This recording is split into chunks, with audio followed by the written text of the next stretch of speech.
when you first look here, all the trees look more or less the same. They're not. The grasses look more or less the same. They're not. So you have to approach it. The Zulus have got a good word for it. They call it Hlonipa, which means to respect. So you have to approach it with respect and some sense of questioning what is there. You have to ask yourself the whole time, you know, why is this looking like that? Why is that looking like that? And then slowly it starts to unfold for you. And you then begin to see a lot more and you begin to hear a lot more.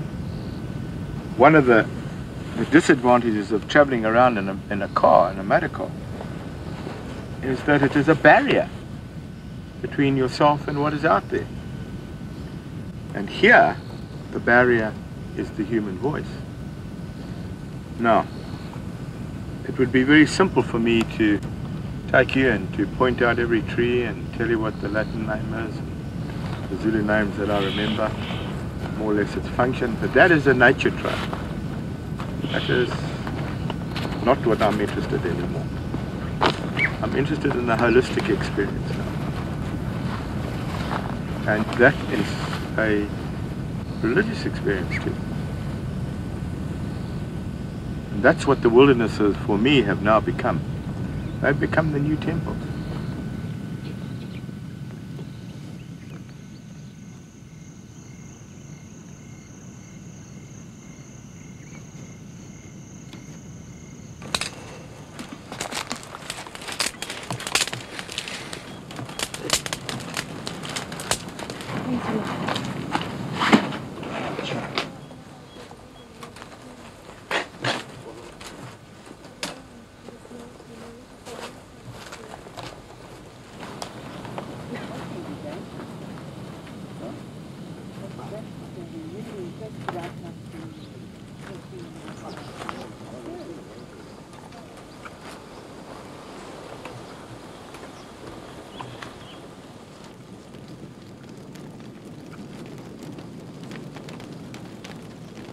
I had a dream right here about, I don't know, 5 years ago now. And the dream was very simple, that I'd come out of a forest clearing and I came to a old Norman church. But growing right up against the church, and in fact had become part of the church, was this enormous gum tree, this eucalypt. And I walked into the church and I had a look and I said out aloud, "Oh, there's nothing wrong with the roof. The roof is fine. It's strong. It's sturdy."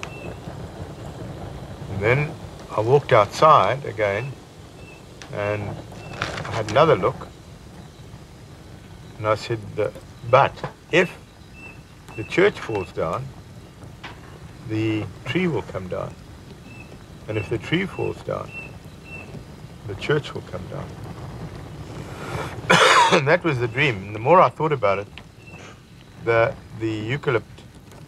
eucalyptus, for me, symbolized the wilderness, because it's in Australia today that really last true wildernesses remain.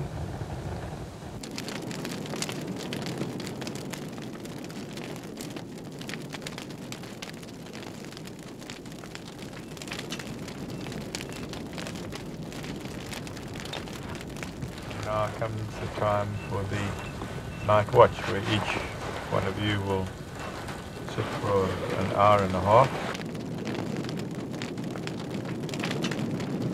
The animals that you're most likely to hear in the night are buffalo and black rhino. The black rhino, you'll hear they break branches which they're feeding on.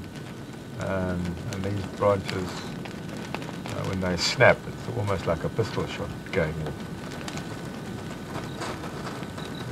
Lion, you will certainly hear lion coming down river where they're hunting.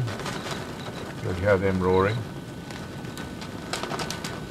So you have two things to do. One is to make sure that you are sufficiently aware as to what is going on, and the other is to take the opportunity of meditation in the middle of the African night.